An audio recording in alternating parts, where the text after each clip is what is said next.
नमस्कार। मेरा नाम है सुरेंद्र कुमार और आप सभी का एक बार पुनः दक्षिणा ई क्लासरूम में बहुत बहुत स्वागत।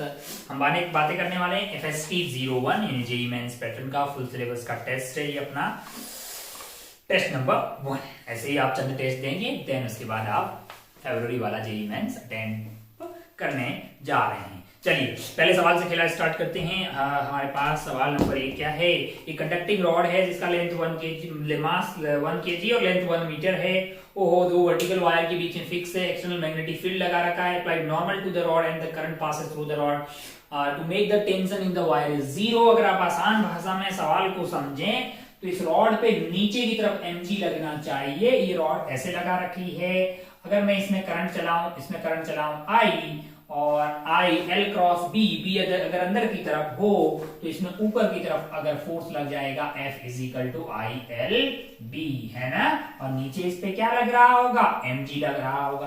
तब यहाँ पे कोई टेंशन की जरूरत नहीं होगी। अगर ये फोर्स और ये फोर्स आपस में बैलेंस हो जाएगा। आपको क्या चाहिए, आपको I चाहिए, यानी I L B must be equal to mg। I की वैल्यू क्या हो जाएगी लाला, mg बटा lb, mg बटा lb। बहुत बढ़िया भाई साहब, बहुत शानदार। ओहो, m आपको 1 दिया हुआ है, g की वैल्यू 10 है, लेंथ आपको 2 मीटर दी हुई है और b की वैल्यू आपको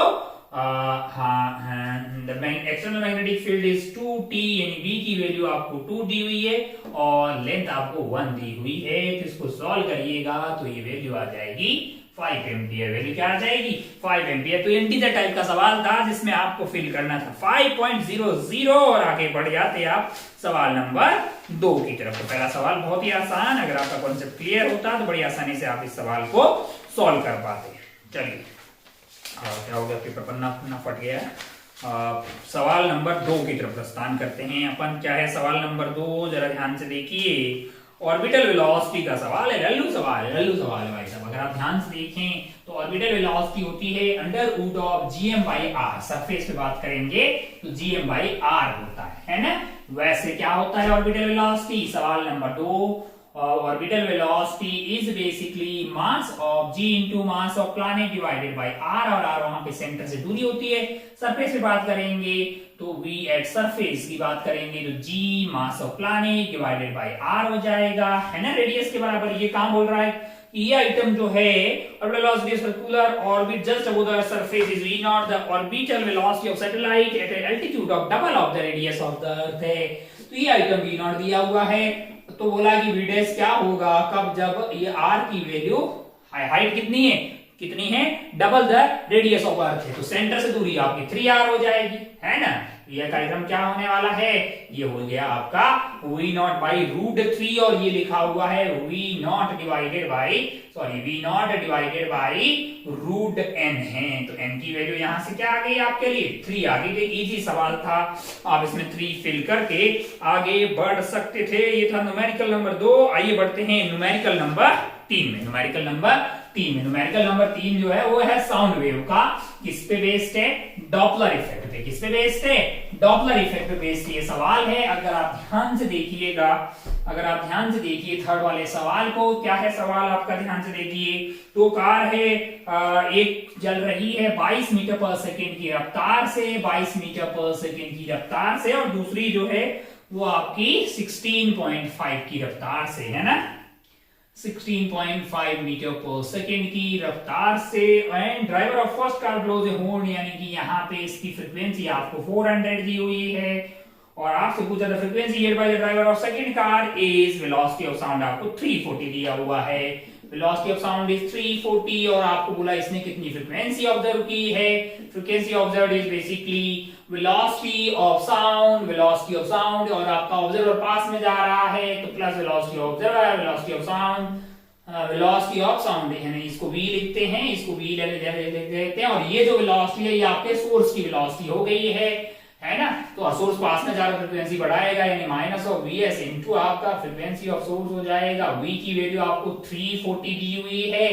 वेलोसिटी ऑफ ऑब्जर्वर है 16.5 डिवाइडेड बाय 340 माइनस 22 है। हाँ 22 से आ रहा बिल्कुल। इनटू आपका क्या आने वाला है, frequency of source, frequency of force 400 है। इसको जब कैलकुलेट कर रहे हैं 400 इंटू 340 प्लस 16.5 340 माइनस 22, तो ये वैल्यू आ रही है 448.42। यहाँ पे आंसर दिया है 448, जो कि गलत है। मतलब अगर आपको ऐसे नियरेस्ट इंटीजर में तो बोला ही नहीं है, तो आपको 448.42 अगर आपने फिल किया तो ठीक है, आप अपना सत्य मान लें उस आंसर को। आइए बढ़ते हैं सवाल नंबर 3 के बाद आगे बढ़ते हैं सवाल नंबर 4 की तरफ। कौन से सवाल की तरफ? फोर्थ वाला सवाल है। एक थर्मोडायनेमिक प्रोसेस है, fixed gas off change such manner that gas release 30 joule of heat and 80 joule of work is done. अच्छा भाई साहब, देखते हैं जरा क्या है फोर्थ वाला सवाल। मिट जाओ। सवाल number 4।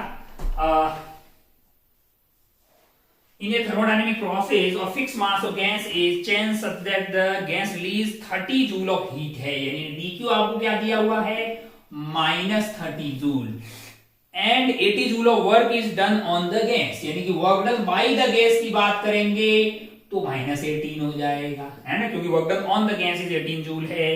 If the internal energy of gas ui आपको कितना दिया हुआ है, वो 60 दिया हुआ है और यू फाइनल आपको पूछा हुआ है।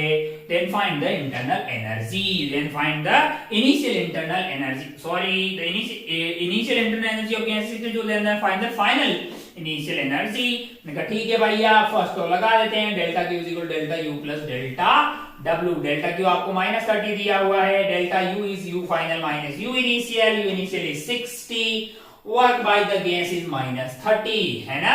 अच्छा भाई साहब, तो ये हो गया है 90 और उधर जाके u फाइनल इज 60 आ रहा है। क्या आ रहा है 90 माइनस 60 यानी 60 जूल। अगर आपको क्या करना था, कैलकुलेशन ठीक की क्या मैंने, u वर्क डन आपको कितना दिया हुआ है 18 जूल दिया हुआ है, मैंने कितना लिखा है 60 लिखा है। कहां लिखा है, गलत लिखा है, ये 18 जूल दिया हुआ, कितना दिया हुआ है 18 joule is the work done है। अच्छा भाई साहब बहुत बढ़िया, 18 यहाँ पे रखेंगे तो ये 60 नहीं आएगा, ये आपका हो गया है 30 में 30 चला जाएगा, तो आंसर आपका जो है यहाँ पे आने वाला है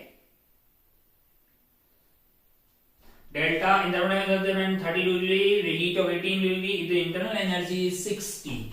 अच्छा, और u इनिशियल इज बेसिकली यहाँ पे 60 है, और ये वाला वर्क डन जो है वो -18 है। वो क्या है -18 है, तो -18 यहां लिख दीजिए, कैलकुलेशन कर दीजिए, तो ये आपका बच गया 30 और 30 प्लस 18 हो गया 48। यस यस 48, कैलकुलेशन आप ढंग से देख लें, 48 जो है इसका आंसर हो गया है। चलिए भाई साहब आगे बढ़ते हैं, चलिए आगे बढ़ते हैं, सवाल नंबर 4 के बाद आगे बढ़ते हैं सवाल नंबर 5 की तरफ। किसकी तरफ, सवाल नंबर 5 की तरफ।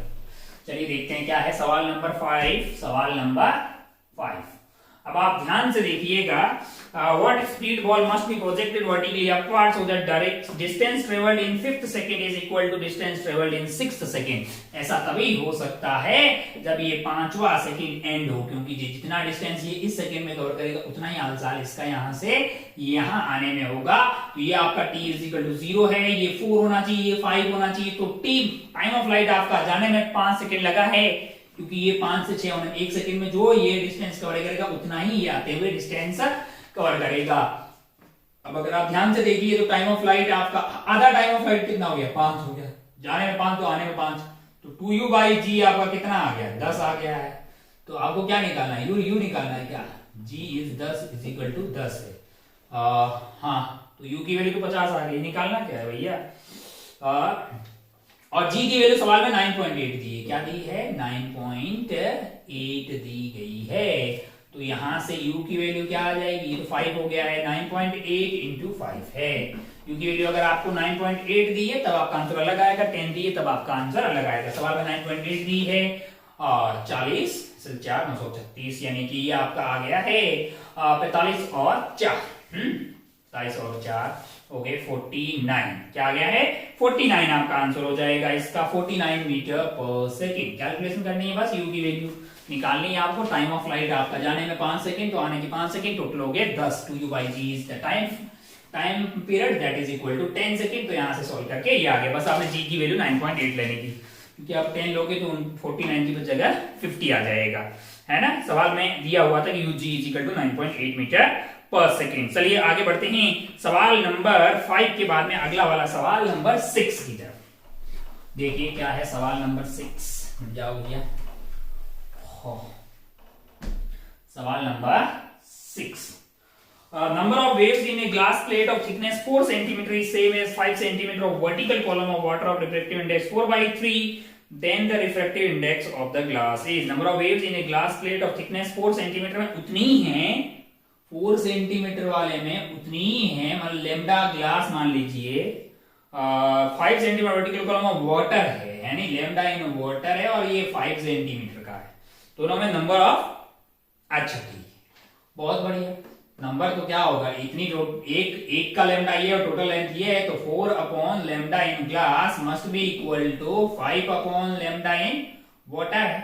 तो यहां से lambda in water divided by lambda in glass की ये वैल्यू जो है वो 5/4 आ जाएगी, है ना। अच्छा भाई साहब, बहुत बढ़िया, बहुत शानदार है।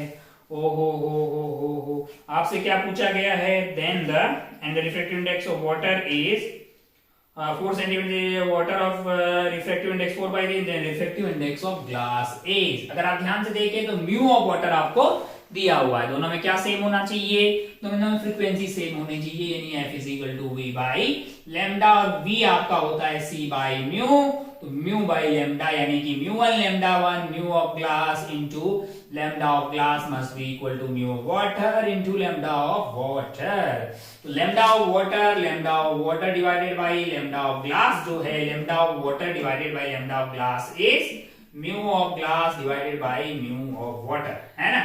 और mu of glass lambda of water divided by lambda of glass, ये आपको 5/4 दिया हुआ है। तो यहाँ अगर आप ध्यान से देखिएगा, mu of glass divided by mu of water आपको कितना दिया हुआ है सवाल में, म्यू ऑफ वाटर आपको दिया हुआ है 4/3, यानी कि 4 और ऊपर चला गया 3, ये कट गया है। Mu of glass is basically 5/3, कितना आ गया है, 5/3 यहाँ पे आ गया है, जो कि ऑप्शन नंबर 1 में आपको दिखाई देगा। तो आप इसको टिक करके आगे बढ़ सकते थे। ये था सवाल नंबर 6। आइए आगे बढ़ते हैं सवाल नंबर 7 पे। कौन से सवाल पे, 7th वाले सवाल में जाओ।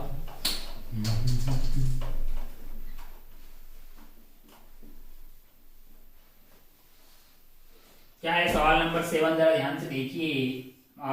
uniform string of length 20 meter and mass 1 kg is hung vertically, find the speed of wave at the midpoint of the string। अब आप ध्यान से देखिएगा कि भैया uniform string of length 20 metre है और इसका टोटल मास 1 kg, तो भैया 10 मीटर यानी कि मिड पॉइंट पे 1 kg इधर रहेगा, 1 kg इधर रहेगा। यहाँ का टेंशन क्या होगा, मैंने कहा ये 1 kg पे टेंशन आ जाएगा आपका 10 न्यूटन है। आपको क्या बताना है, स्पीड निकालनी है, तो v is equal to mu by g होता है भैया, नहीं t बाई म्यू है। तो अगर आप ध्यान से देखिएगा तो टेंशन आपकी आ गई है 10 और म्यू होता है आपका मास बटा लेंथ है। मास कितना है 2 kg है, लेंथ कितनी है भैया, लेंथ आपके ऊपर चली जाएगी, कितना मीटर है 2, लेंथ आपका 20 मीटर है। ठीक है भैया, ये कट गया है 10 और ये 100 है, तो 10 आ गया, 10 नहीं दिखाई दे रहा है, 10 मीटर पर सेकेंड 4th ऑप्शन में दिखाई दे रहा है।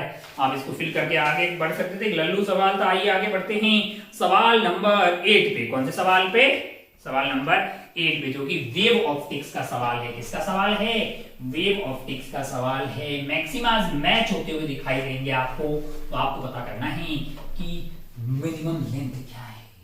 दो अलग अलग वेवलेंथ डाली गई है, दो अलग अलग वेवलेंथ यहाँ पे डाली गई है। ये सवाल नंबर कौन सा था भैया, 8th वाला सवाल है। जरा ध्यान से देखिए, ध्यान से आप देखिए, ये आपकी स्लिट 1 हो गई, ये आपकी स्लिट 2 आ गई। ओ हो। अब अगर आप ध्यान से देखिएगा तो आप ये पाइएगा कि वहां से लेमडा 1 डाल दिए हैं, लेमडा 1 डाल दिए हैं, लेमडा 2 भी डाल दिए हैं, लेमडा 2 भी डाल दिए। दोनों का सेंट्रल मैक्सिमा यहाँ पे होगा। ओहो, दोनों का बीटा अलग अलग होगा। बीटा 1 में भी लेमडा 1 डी बाई डी और डी ये हो गया है, डी ये हो गया बीच की दूरी। सिमिलरली बीटा 2 जो होगा वो लेमडा 2 डी बाई डी है। दोनों का सेंट्रल मैक्सिमा साथ में होगा। अब अगर आप ध्यान से देखिए, जैसे लेमडा 1 और लेमडा 2 की बात करें तो लेमडा 1 जो है यहाँ पे 12,000 एंगस्ट्रॉम है। लेमडा 1 क्या है, बड़ा है, 1000 एंगस्ट्रॉन है। लैम्डा 2 क्या है, वो आपको 10,000 एंगस्ट्रॉन दिया हुआ है।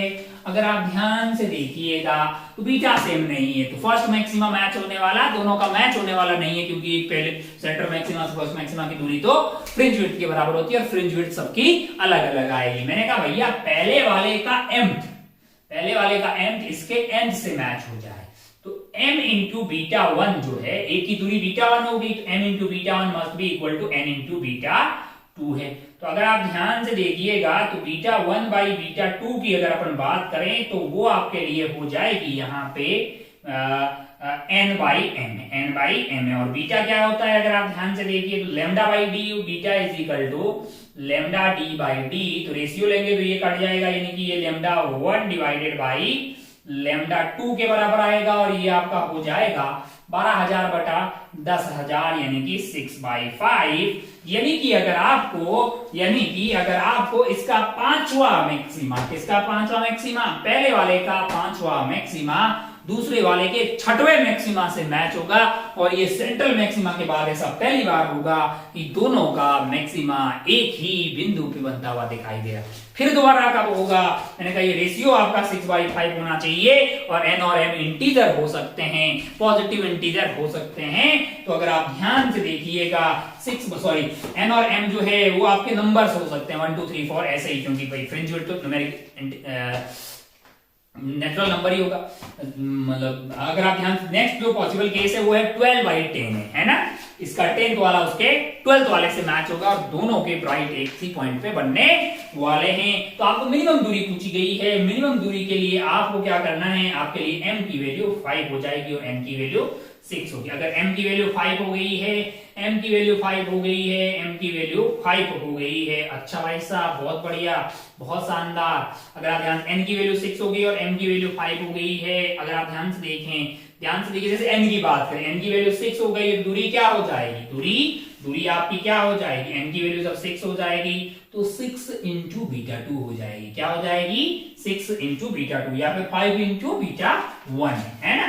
अच्छा भाई साहब, तो 6 इंटू बीटा 2 की बात करेंगे, बीटा को तो लैम्डा डी बाई डी लिख सकते हैं। लैम्डा इज 10 इन 1000 इंटू 10 की पावर माइनस 10। लैम्डा डी की वैल्यू क्या है भैया, beta lambda D by D है, डी की वैल्यू 2 मीटर है।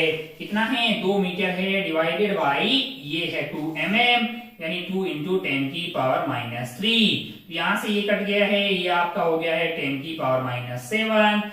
अगर आप ध्यान से देखिए 10 की पावर माइनस 7 और ये कट गया है, तो ये बचा है 10 की पावर माइनस 3। 6 इंटू 10 की power minus 3 is basically 6 mm। ये आपका क्या हो जाएगा, 6 mm हो जाएगा, जो कि आपको दिखाई देगा ऑप्शन नंबर 3 में, जो कि आपको दिखाई देगा ऑप्शन नंबर 3 में। आप इसको टिक करके आगे बढ़ सकते हैं। थोड़ा ठीक सवाल है, लेकिन लल्लू सवाल ऐसे खूब सवाल पूछे जाते हैं, बिल्कुल आप कर लेते। आइए आगे बढ़ते हैं सवाल नंबर 9 की तरफ। कौन से सवाल की तरफ, 9th वाले सवाल की तरफ।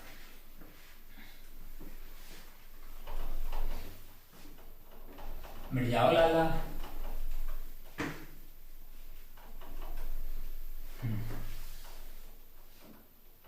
क्या है सवाल नंबर 9, जरा ध्यान से देखिए। Angle of prism A,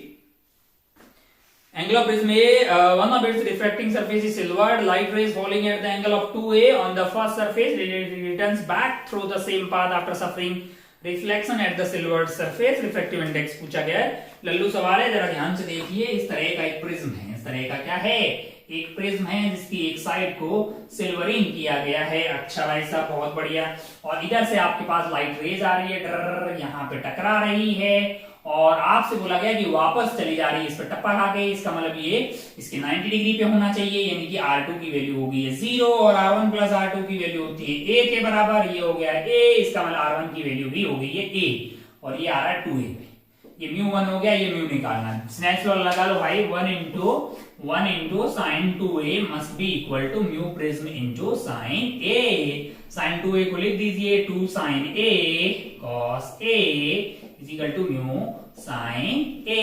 mu sine A cut गया भाई साहब। म्यू की वैल्यू क्या आ रही है यहाँ से, 2 cos A। 2 cos A आपको आता हुआ दिखाई देगा, जो भी ऑप्शन 2 में दिखाई दे रहा है। आप इसको टिक करके आगे बढ़ सकते थे। ये था सवाल नंबर 9। आंसर आपको कहां दिखाई देगा, ऑप्शन 2 में दिखाई देगा। आइए आगे बढ़ते हैं सवाल नंबर 10 पे। कौन से वाले सवाल पे?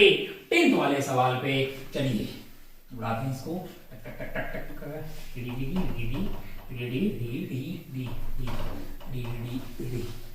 चलिए अब जरा ध्यान से देखिए क्या चीज है। 10th वाला सवाल, light travels in a distance x in t1 second air and 10x in the t2 in certain medium, then find the critical angle।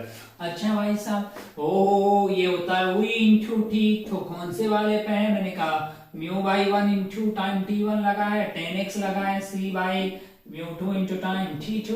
हमको क्या चाहिए? मैंने कहा हमको चाहिए भैया साइन क्रिटिकल एंगल होगा आपका म्यू रेयर यानी म्यू 1 बाई म्यू 2 चाहिए।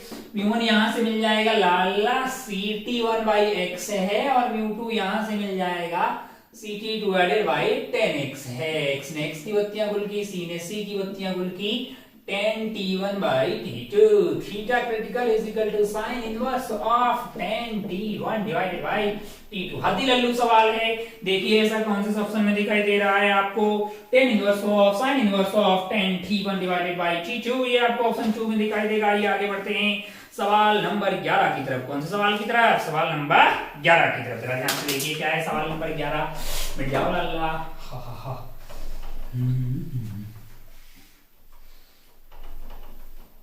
सवाल नंबर 11 फोटो बना रखा है, बहुत ही लल्लू सवाल है।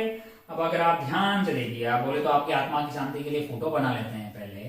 हाँ, कितना रेजिस्टेंस डाला? 2 ओम है। ओहो, यहाँ पे ऊपर रेजिस्टेंस लगा रखा है 3। बहुत बढ़िया। बैटरिया लगा रखी है 6 वोल्ट की। कितने वोल्ट की? 6 वोल्ट की। आर एंड और यहां लगा रखा है वोल्ट मीटर। क्या लगा रखा है? Volt meter. और यहां लगा रखा है अमीटर, और यहां लगा रखा है 2.5 ओम। और ये जो है ये हो गया। बहुत बढ़िया। इसकी रीडिंग क्या है? इस वोल्ट मीटर रीड्स 3 वोल्ट। इसका मतलब यहां से यहां का पोटेंशियल डिफरेंस कितना है? 3 वोल्ट है। Then the wrong option is, यानी कि गलत कौन सा है? ओहो। और अमीटर की रीडिंग क्या आ रही? Ammeter reads 2 volt. अच्छा, इसमें करंट आ रहा 2 वोल्ट। तो हमने मान लिया भैया, मान लो कि इसमें करंट जा रहा है I, इसमें करंट I जा रहा है। तो अगर आप ध्यान से देखें तो मान लो कि यहाँ का पोटेंशियल है x, तो यहाँ पे प्लस आ गया, यहाँ पे माइनस आ गया, यहाँ पे प्लस आ गया, यहाँ पे माइनस आ गया। मान लो कि यहाँ का y, x माइनस y की वैल्यू क्या होगी? 3 वोल्ट होगी। तो x प्लस आया तो माइनस ऑफ I इंटू अपन क्या लिख देंगे? 3 प्लस आ गया तो -6। क्या कहां पहुंच गया अपन? y पे। x minus Y basically x minus Y कर दीजिए। x minus Y is equal to 6 plus 3i, that is equal to के लिए कितना है भैया? x माइनस वाई 3 वोल्ट है। ओहो, तो अगर आप ध्यान से देखें, अगर आप ध्यान से देखें तो आप क्या पाइएगा? प्लस बैटरी कैसी बनाई है मैंने? हाँ, बहुत बढ़िया, बहुत शानदार। तो अगर आप ध्यान से देखिएगा, यहाँ प्लस था तो माइनस लिख दिया, i इंटू 3 एंड प्लस था तो -6 लिख दिया। ठीक है, तो i plus 6 plus 3i is equal to आपके पास की कितना वोल्ट दिया हुआ है? 3 वोल्ट दिया हुआ है। तो यहां से i की वैल्यू आ रही है -1। i की वैल्यू -1 आने का मतलब क्या है? कि 1 एम्पियर का करंट जा रहा है इधर। कहां जा रहा है? ऐसे जा रहा है भैया, 1 एम्पियर का करंट। मैंने कहा बहुत बढ़िया, बहुत शानदार। ओहो, यहाँ पे अगर आपका कितना करंट जा रहा है? यहाँ पे आपका 2 एम्पियर जा रहा है, और इसमें जा रहा है 1 एम्पियर। ओहो, इसका मतलब क्या है कि इसमें कितना जा रहा है? टोटल सम तो 0 होना चाहिए ना। तो इधर से करंट कितना आया होगा? 3 एम्पियर आया होगा, है ना। ओहो, यहाँ पे कितना रहा होगा? मैंने कहा ये 3 एम्पियर है। ओहो, तो इधर से 2 एम्पियर आया होगा। मैंने कहा बहुत बढ़िया। अब जरा ध्यान से देखिए, अच्छा ये जो डिफरेंस आएगा, मैंने कहा 3 into R is equal to 3 volt है, तो आर की वैल्यू 1 ओम आ गई है। पहला ऑप्शन सही है। अब आराम से चेक कर सकते हैं दूसरा, तीसरा, चौथा और पांचवा। अरे भैया ये पोटेंशियो वोल्ट मीटर 3 वोल्ट बता रहा है, भले तो करंट 3 जा रहा है इंटू आर का। 3 into R is equal to 3, तो आर की वैल्यू 1 आ गई। पहला ऑप्शन का टक से हो गया। तो ईएमएफ ऑफ बैटरीज 12 वोल्ट है। बैटरी का ईएमएफ कैसे निकालेंगे लाला? निकाल ले, बड़ी आसानी से निकाल सकता, लूप लॉ लगा दे। The current in 3 ohm resistance is, 3 ohm का रेजिस्टेंस किधर है, बोल रहा 1 एम्पियर, मैंने कहा सही है। EMF of battery is 9 volt है, नहीं बैटरी का ईएमएफ सॉल्व करके कितना आ रहा है, 12 आ रहा है। तो आपका आंसर जो है गलत कौन सा है, वो फोर्थ वाला गलत। कौन सा गलत है, फोर्थ गलत है। बाकी 1 2 3 आप बिल्कुल पता कर सकते हैं, इसमें लूप लो लगा तो सब पता कर सकते हैं, अब तो सब पता किया जा सकता है। बहुत शानदार, बहुत ही बढ़िया। ओ हो आगे बढ़ते हैं अपन सवाल नंबर 12 पे। ये थोड़ा ठीक सवाल है, आगे देखते हैं क्या है सवाल नंबर 12।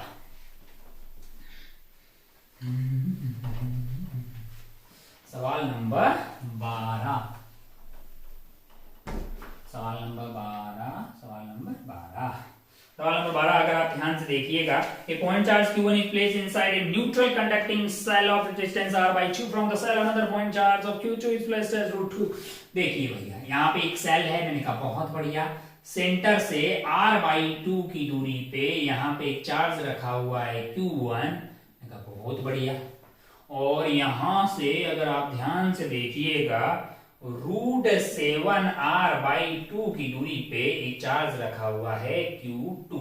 क्या रखा हुआ है, q2 रखा हुआ। मैंने कहा बहुत बढ़िया भाई साहब, बहुत ही शानदार। हो तो ये वाली दूरी क्या हो जाएगी हमारे लिए, ये स्क्वायर प्लस ये √2r हो जाएगी। अब अगर आप ध्यान से देखिए तो आपको चेक करने ऑप्शन है, आपको क्या करने हैं, ऑप्शन चेक करने और करेक्ट ऑप्शन बताना है। क्या बताना है, करेक्ट ऑप्शन बताना। पहला ऑप्शन अगर आप पढ़िएगा और इसका आपको रेडियस r दिया हुआ है, हाँ, तो अगर ये q1 है तो यहाँ इंड्यूस हो जाएगा -q1, बाहर की तरफ चला जाएगा q1, और इसके कारण भी कुछ यहाँ पे इंड्यूस हो जाएगा, प्लस है तो माइनस माइनस, और यहाँ पे plus plus, that 0। Magnitude of force on q1 due to induced charge at the inner surface of conducting shell is 0। मैंने कहा गलत बात। Magnitude of forces on q1, magnitude पहले फर्स्ट वाला देख ले। Magnitude of forces on q1 due to induced charges at the inner surface of the conducting shell is the 0। मैंने कहा अगर आप ध्यान से देखिए कि q1 यहाँ पे होगा और ये q2 यहाँ पे होगा, तो हाँ ये q1 यहाँ सेंटर पे नहीं है ना, हाँ बाहर हो गया, ठीक है, तो नेट टू 0 नहीं आएगा, बिल्कुल हाँ फर्स्ट वाला गलत है। अब क्या निकालना है, करेक्ट बताना। The magnitude of force on q1 due to induced charge at outer surface of the conducting cell is। अच्छा एक बात बताइए, ये अंदर वाला चार्ज और अंदर वाली सरफेस, अंदर वाला चार्ज और अंदर वाली surface, cavity as a hole का बाहर की तरफ नेट फोर्स क्या आना चाहिए, 0। यानी कि ये वाले का फोर्स और अंदर वाले के दोनों का फोर्स टोटल इस पे निकालेंगे 0 आएगा। सिमिलरली अगर आप ध्यान से देखें आउटर सरफेस में मान लीजिए कि फोर्स कुछ चार्जेस हैं, नेट रिजल्टेंट उनका A आ रहा है आउटर सरफेस पे और ये B है, इन दोनों का नेट अंदर की तरफ इफेक्ट कुछ नहीं आएगा, क्योंकि बाहर वाले का अंदर की तरफ कोई इफेक्ट नहीं होता है। तो इस q1 पे इन आउटर वालों के कारण जो फोर्स लगेगा प्लस इसके कारण जो फोर्स लगेगा, दोनों का नेट रिजल्टेंट 0 होना चाहिए। यानी कि force on 1 due to A plus force on 1 due to B must be equal to 0। तो अगर आपको force on 1 due to A निकालना है, यानी तो आप उसको निकाल दीजिए 1b के नेगेटिव के बराबर, यानी मैग्नीट्यूड सेम रहेगा। तो ये force on 1 due to b निकालना होगा, ये तो बहुत ही आसान होगा। k q1 q2 भाई बीच का दूरी है √2r का स्क्वायर। ओहो q1 q2 और भाई एप्सिलॉन नॉट इनटू 3 हो जाएगा 8 pi epsilon naught r square. This is the force applied by the outer surface वाला charges on the q1। The force of the magnitude of force on q1 due to induced charges at the outer surface of conducting cell is 8 q1 q2 divided by 8 pi epsilon naught r square. कहा second सही हो गया, बिल्कुल आप इसमें second fill करके आगे बढ़ सकते थे। बहुत बढ़िया, बहुत शानदार। हो magnitude of force on q2 due to induced charges at inner surface of cell is 0।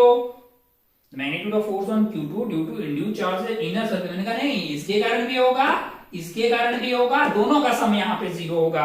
Magnitude force on q2 due to induced charge at inner surface is, मैंने कहा वो भैया ये 4 नहीं आएगा, 4 बाई एप्सिलॉन नहीं आएगा, ये भी गलत हो गया है। तो आंसर आपका कौन सा सही हो गया है, 2 आपका आंसर सही हो गया है। आइए आगे बढ़ते हैं सवाल नंबर 13 की तरफ। 12 के बाद आगे बढ़ते हैं सवाल नंबर 13। क्या है सवाल नंबर 13, जरा ध्यान से देखिए।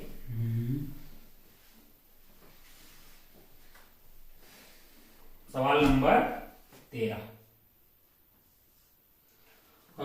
यहां पे अगर आप ध्यान से देखें इस लूप को, ये लूप कैसे बिहेव करने वाली है, जरा ध्यान से देखिए। जब इसमें फ्लक्स चेंज होगा तो अगर आप ध्यान से देखें तो इसमें करंट बहने वाला है और वो करंट कितना बह रहा है वो आपको दिया। अगर आप ध्यान से देखें तो ये आपको P दिया हुआ है, ये आपको S दिया हुआ है, ये R दिया हुआ है, तो ये बिहेव करने वाली है। जैसे मान लो कि मैंने करंट को करंट कैसे बहने वाला है, करंट आपका अंदर की तरफ बढ़ रहा है ना, कहाँ क्या हो रहा है, conducting ring is placed in uniform magnetic field present in the space with the ring in perpendicular magnetic field changes at constant अंदर की तरफ बढ़ रहा है, तो करंट उसका अपोज करेगा यानी ऐसे बढ़ेगा। तो इसको E1 बना देते हैं, इसका रेजिस्टेंस आपको R1 दिया हुआ है। सिमिलरली ये भी सपोर्ट करेगी तो ये करंट को ऐसे बहाएगी। हाँ, तो यहाँ पे रेजिस्टेंस आपको क्या दिया हुआ है, R2 दिया हुआ है। ये आपको कितना दिया हुआ भाई साहब, ये आपका 8 ओम है और ये वाला आपका 4 ओम है। ठीक है लाला, बहुत बढ़िया, बहुत शानदार। तो अगर आप ध्यान से देखिएगा तो करंट आपका बह रहा ऐसे, तो I will be equal to E1 plus E2 divided by R1 plus R2, जो कि net divided by R1 plus R2 कितना आ जा रहा है, वो आपका 8 प्लस 4 यानी कि 12, दैट इज इक्वल टू 4। तो इन टोटल ईएमएफ इंड्यूस हो जाएगा 12 इंटू 4 यानी कि 48 वोल्ट है। ये आपको ऑप्शन नंबर कौन से में दिखाई देगा, 1 में दिखाई देगा। आप टिक करके आगे बढ़ सकते हैं। Potential difference between P and R है। अच्छा, P एंड R की अगर बात करेंगे अपन, अच्छा भाई टोटल आपके पास ईएमएफ इंड्यूस हो रहा है 48, तो भाई साहब जो है इसमें आपका होने वाला है, क्योंकि आप फॉल्स यहाँ पे मान लीजिए एक सर्किट, तो इसमें जो फ्लक्स चेंज होगा वही फ्लक्स इसमें चेंज होगा, है ना। यहाँ पे अगर एक फॉल्स वायर में मान लो, इसमें जो फ्लक्स चेंज होने वाला वो इसमें ही होने वाला, टोटल इसमें जो ईएमएफ इंड्यूस होगा वो आपका 24 हो जाएगा, इसमें भी 24 हो जाएगा। तो अगर मैंने यहाँ का पोटेंशियल 0 मान लिया है तो यहाँ का पोटेंशियल आ जाएगा 24 और करंट मेरा बह रहा है 4। करंट कितना बह रहा है, 4 बह रहा है। 4 इंटू 4 16 का ड्रॉप यहाँ पे होगा। ओहो, तो यहाँ का कितना आ गया, 8 वोल्ट आ गया क्या। हाँ, तो अगर आप ध्यान से देखिएगा बोल रहा पोटेंशियल डिफरेंस जो है वो 24 है, 10 है, गलत है। Potential difference P and R is 0 है। कंजर्वेटिव फोर्स ऑफ गलत बातें हैं सारी। कौन सा करेक्ट है, फर्स्ट वाला करेक्ट है, बाकी सब गलत आता हुआ दिखाई आपको देगा। तो आप इसको फिल करके आगे बढ़ सकते थे। ये था सवाल नंबर 13। आइए आगे बढ़ते हैं सवाल नंबर 14 की तरफ। कौन से सवाल की तरफ, 14 वाले सवाल की तरफ। देखिए क्या है 14 वाला सवाल।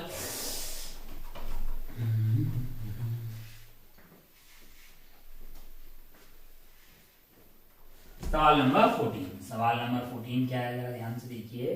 सवाल नंबर 14 थोड़ा ठीक है, पैरेलल का सवाल है, अपने लिए कोई टफ चीज नहीं है। यहाँ पे रेजिस्टेंस लगा हुआ है, यहाँ पे इंडक्टेंस है और यहाँ पे है कैपेसिटेंस और यहाँ पे लगा हुआ है इंडक्टर।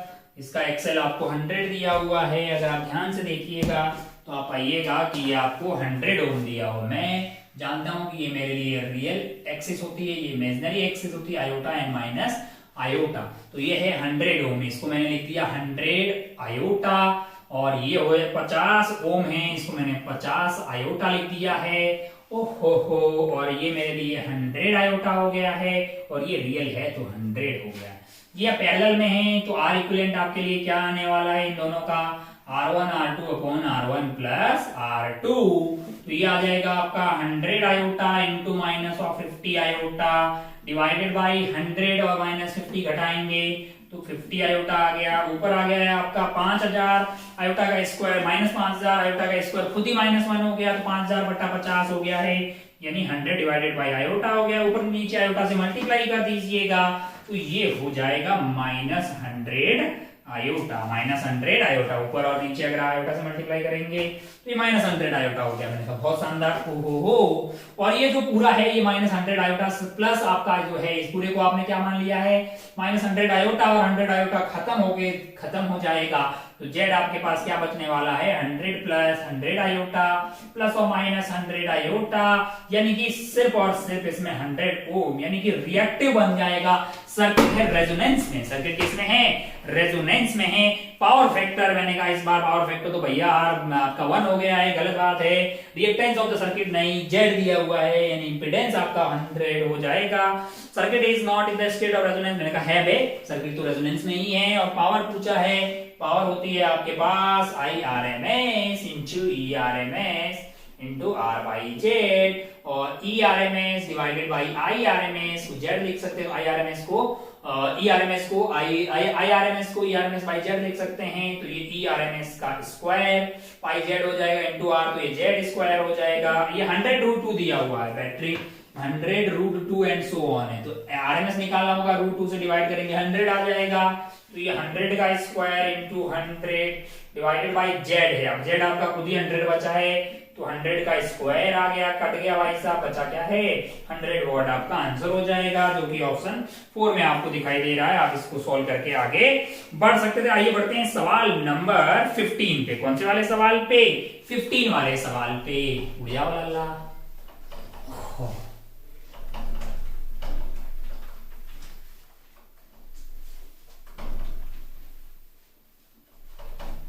क्लीन हो जाओ, क्लीन हो जाओ, क्लीन। क्या है सवाल नंबर 15? जरा ध्यान से देखिए। हाँ, सवाल नंबर 15। सवाल नंबर 15 क्या है? सवाल नंबर 15 जरा ध्यान से देखिए। स्टेशनरी थोरियम जो है वो मतलब ई अल्फा दिया हुआ, kinetic energy of recall nucleus की काइनेटिक एनर्जी क्या होगी? अल्फा पार्टिकल की काइनेटिक एनर्जी दी है और वो मतलब 220 वाला टूट रहा है। तो अगर आप ध्यान से देखिएगा तो जो थोरियम 220 है, यानी जो है ये आपका 220 और ये आपका है 90, जो कि टूटेगा किसमें? हीलियम 4 और 2 प्लस आपके पास हेरेटियम 16 और ये कितना हो गया? 2 घटा दो, 88। तो यहाँ पे अगर आप ध्यान से देखिए स्टेशनरी था ना, ये स्टेशनरी था। हाँ, thorium is nucleus has kinetic energy, what is the kinetic energy of equal. तो अगर आप ध्यान से देखिए P I is equal to P final रहना ही चाहिए। ओहो हो, मान लो ये M1 हो गया, ये M2 हो गया, तो आपका अगर आप P को लिख सकते हैं 2M1 kinetic energy of 1 must be equal to 2M kinetic energy of 2 है। स्क्वायर का डाल दिए, 2 से 2 कट जाएगा। M1 यानी कि इसका M कितना है? 4 हो गया है। काइनेटिक एनर्जी E अल्फा दिया हुआ है 216E। आपको कौन सा निकालना है? ERA की वैल्यू आपको लिए आ जाएगी 4E अल्फा डिवाइडेड बाई 214, 54 आ गया है, यानी E अल्फा बाई 54। अगर आप ध्यान से देखें, अगर आप ऑप्शन को ध्यान में देखते तो आप पाते कि 154 लिखा हुआ वो कहीं दिखाई 3 में, तो टाइपो है, 1 मतलब एरर है, यहाँ 154 नहीं 54 होना चाहिए। लेकिन नन ऑफ दीज का एक ऑप्शन यहाँ पे दिखाई दे रहा है, तो आप नन ऑफ दीज देके बढ़ सकते थे। हालांकि इस ऑप्शन में 154 लिखा हुआ होना क्या चाहिए था? E अल्फा डिवाइडेड बाई 54 है ना, typing error. None of these का ऑप्शन यहाँ पे टिक हो सकता था बिल्कुल, क्योंकि 154 नहीं लिखा हुआ और हमारा answer E alpha divided by 54 आ रहा है। आइए आगे बढ़ते हैं सवाल नंबर 16 पे। कौन से वाले सवाल पे? सवाल नंबर 16 पे।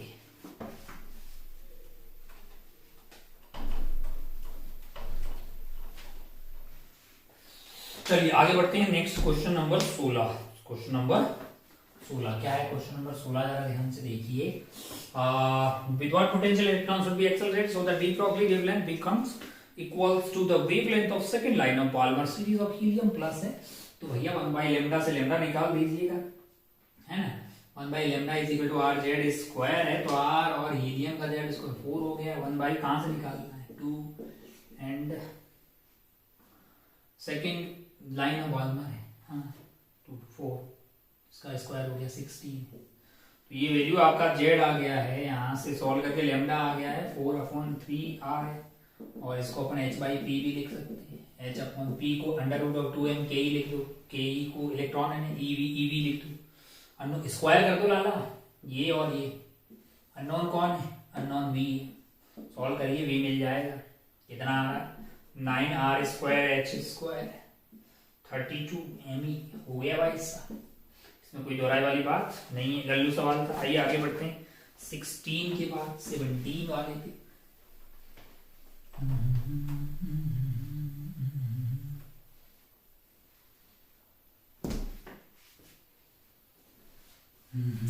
क्या है 17 वाला? जरा ध्यान से देखिए। Question number 17। Which of the following process represent gamma है? Gamma decay. गामा भैया ए और जेड चेंज नहीं होता है, तो आप बिल्कुल थर्ड वाला ऑप्शन देखिएगा। थर्ड वाला ऑप्शन इसका एक्स ए जेड है, वो कन्वर्ट हो रहा है एक्स ए जेड, क्योंकि ए और जेड चेंज नहीं होगा, प्लस आपका गामा निकल जाएगा। बाकी वाले में ए और जेड में से कोई भी क्वांटिटी चेंज हो रही तो वो गामा डी के को रिप्रेजेंट नहीं कर सकता है। तो यहाँ पे आपका आंसर हो जाएगा, यानी कि ए और जेड सेम रहना चाहिए, ए एंड जेड सेम रहना चाहिए दोनों साइड। ये ऑप्शन थर्ड में ऐसा दिया हुआ है, ये आप टिक करके आगे बढ़ सकते हैं। लल्लू सवाल था, आप फ्रैक्शन ऑफ सेकंड्स में इसको सॉल्व करके आगे बढ़ सकते हैं। जैसा सवाल नंबर 17 आगे बढ़ते हैं सवाल नंबर 18 पे।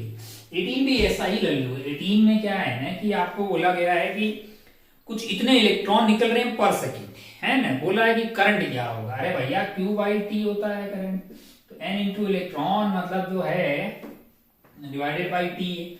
1 सेकेंड में निकल रहे हैं, 1 सेकेंड में आपके पास निकल रहे हैं, और हर एक का चार्ज कितना है अगर आप ध्यान से देखिएगा तो 1.8 इंटू 10⁻14 जो है इलेक्ट्रॉन निकल रहे हैं ना। लाइट भी चली गई है, और हर एक का चार्ज तो आपका 1.6 इंटू 10⁻19 रहेगा।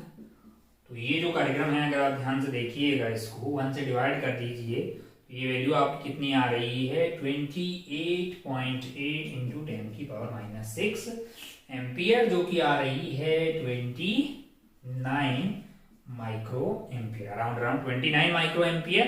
तो आपको 29 माइक्रो एम्पियर सेकेंड ऑप्शन में दिखाई देता।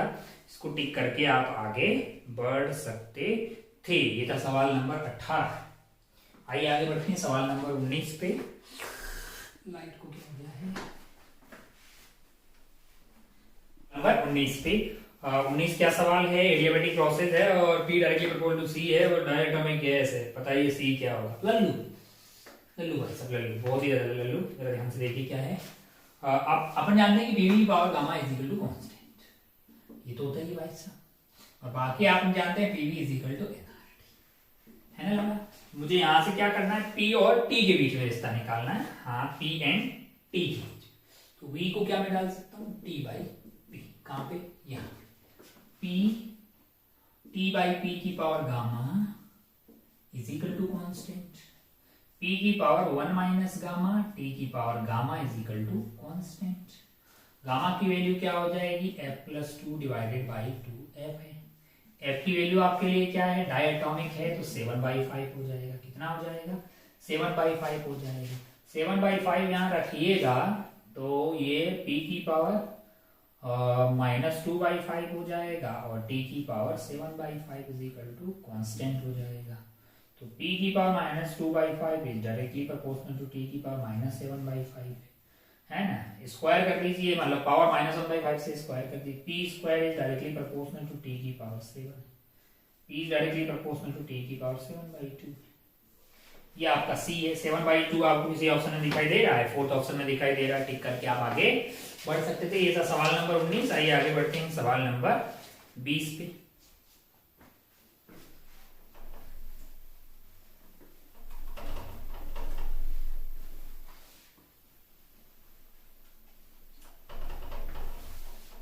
देखिए जरा सवाल नंबर 20 क्या है, फोटो बना लेते हैं पहले। ये एक्सिस पे वॉल्यूम है और ये एक्सिस पे है प्रेशर।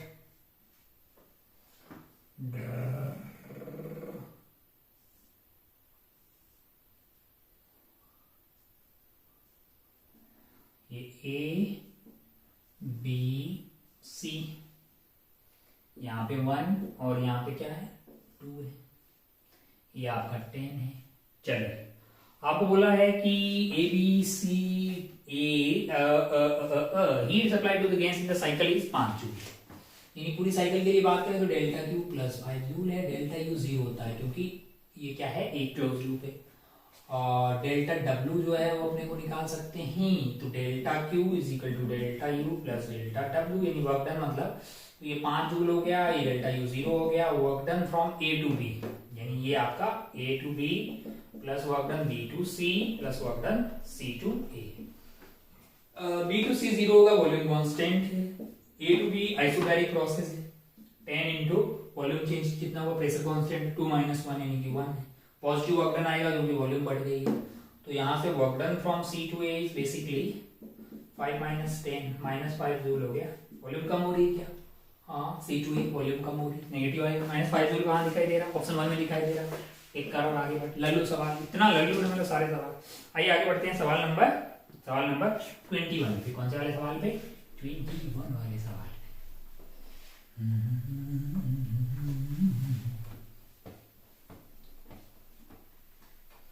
चलिए,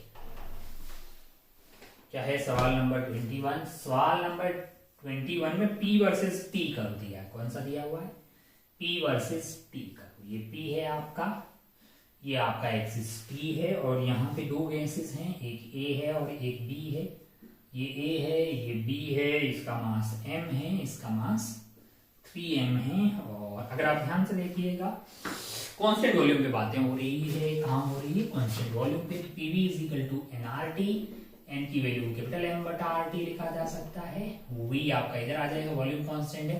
ये स्लोप हो जाएगी PT बाई T, यानी ये स्लोप हो जाएगी। यानी कि अगर आप ध्यान से देखिए तो slope is directly proportional to m है। तो अगर B और डिवाइडेड बाई A की स्लोप करनी है तो 3m डिवाइडेड बाई m आ जाएगा, यानी 3/1 आ जाएगा। स्लोप आपका 3:1। Slope is directly proportional to mass. अरे मोल को कैपिटल M से डिवाइड करोगे, मतलब मास को कैपिटल M से डिवाइड करोगे, मोल मिल जाएगा। लल्लू है, मतलब बहुत ज्यादा लल्लू है। 21 के बाद आगे बढ़ते हैं 22 पे। कौन से वाले सवाल पे? 22 पे। यही बात कर लेते हैं क्योंकि आगे के सवाल बहुत आसान है। 22 वाले में क्या कर रहा है? 10 न्यूटन का फोर्स लग रहा है, डिस्क का मास दिया हुआ है, तो उसका टॉर्क आ जाएगा। टॉर्क आप जानते हैं कि R इंटू एफ से टॉर्क आ जाएगा, और I आपका क्या है? डिस्क है, तो mr²/2 आ जाएगा, है ना। तो torque is equal to I alpha करेंगे तो यहां से अल्फा आ जाएगा, सोल्व करेंगे तो वो 10 रेडियन पर सेकेंड स्क्वायर आ रहा है। और फिर आपको इनिशियली रुका हुआ और ओमेगा पूछा है, कोई भी लगा देगा। Omega is equal to omega naught plus alpha T का। ओमेगा नॉट 0 है, अल्फा की वैल्यू यहाँ डालिए, टाइम डालिए, ओमेगा मिल जाएगा। क्यों ऐसा लगा सकते हैं? क्योंकि अल्फा कांस्टेंट आ रहा है। बहुत ही लल्लू किस्म का सवाल था ये। सिमिलरली जो 23 वाला सवाल है, कौन सा वाला? 23 वाला, वो भी बहुत आसान है। मतलब सर्कल में क्या किया गया है? एक सर्कुलर मोशन है, और यहाँ पे आपको क्या दिया गया है? यहाँ पे आपको रफ्तार दिया है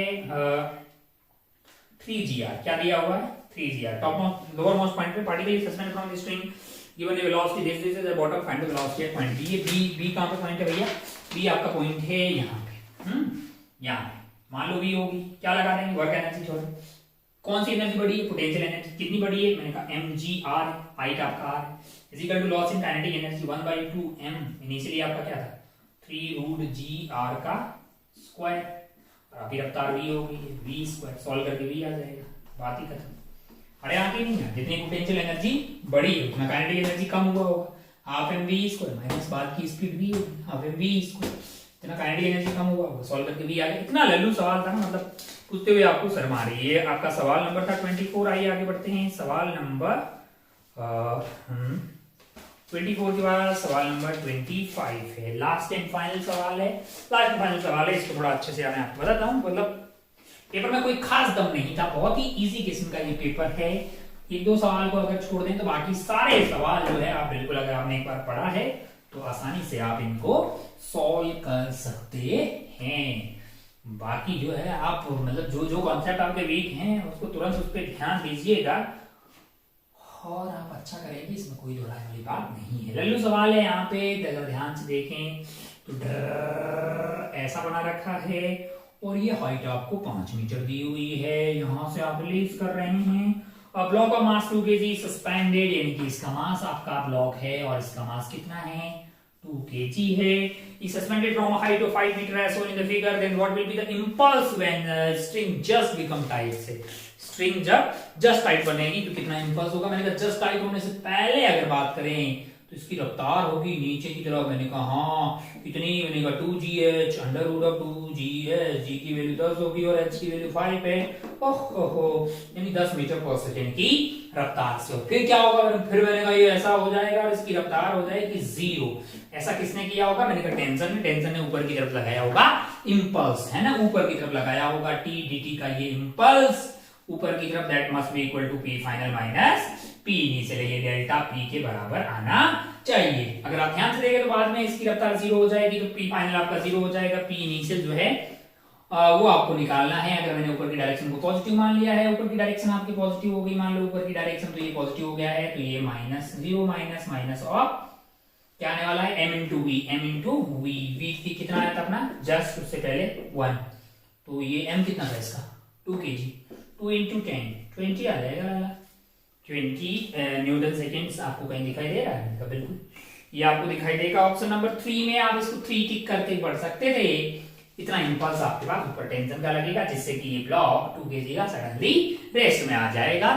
जस्ट सीधा होने से पहले उसकी रफ्तार √2gh लगा दी, फ्री फॉल कर रहा होगा। h आपका 5 मीटर दिया हुआ है ना, तो रफ्तार आ गई 10। एक आसान सवाल था कि नहीं था? तो इस आउट ऑफ 25 मतलब जो है, मतलब 2-3 सवाल को छोड़ के बाकी सब बहुत ही आसान थे। आप बड़ी आसानी से उनको फोड़ सकते थे। बाकी आपके जो रियल एग्जाम में आपको मिलेंगे 30 क्वेश्चन। कितने? 30 क्वेश्चन। उसमें से आपको क्या करना होगा, 20 आपके जो है 4 ऑप्शंस वाले होंगे, वो आपको बिल्कुल उसमें कोई ऑप्शन नहीं होंगे, 4 में से आपको टिक करना। और जो बाकी वाले 10 सवाल होंगे उसमें से आपको कोई 5 इंटीजर सॉल्व करने हैं। हमने में से 5 वो इंटीजर जो थे वो हटा दिए, तो आपको डायरेक्टली जो 5 दिए गए थे उसी में से सॉल्व करने थे। लेकिन रियल एग्जाम जो इस बार का जेईई मेंस होने वाला है, इसमें आपको इंटीजर में एक ऑप्शंस मिलेंगे, 10 में से कोई 5 सवाल जो आपको अच्छे लग रहे हैं उनको सॉल्व करने का। बाकी 20 जो है मल्टीपल चॉइस वाले हैं, वो तो आपको करने ही है। तो आप मतलब वो पता कीजिए कि कौन सा टॉपिक में आपके कॉन्सेप्ट थोड़े से वीक हैं, उसके फॉर्मूले देखिए, उसके फॉर्मूले का डेरिवेशन देखिए, और जेईई मेंस लेवल का उसको अच्छे से बना लीजिए। और फिर एक बार जेईई मेंस की बात हम बातें करते हैं जेईई एडवांस की बहुत ज्यादा अच्छे से। अभी भी आपके जेईई एडवांस में 4 महीने का वक्त बाकी है, तो आप अपने आप को मोटिवेटेड रखिएगा, वो ज्यादा जरूरी है। बाकी अपना और अपनी हेल्थ का खूब ख्याल रखिएगा, और अपन चलते हैं, मिलते हैं नेक्स्ट वाले पेपर डिस्कशन में। जय हिंद, जय भारत, टेक केयर, बाय।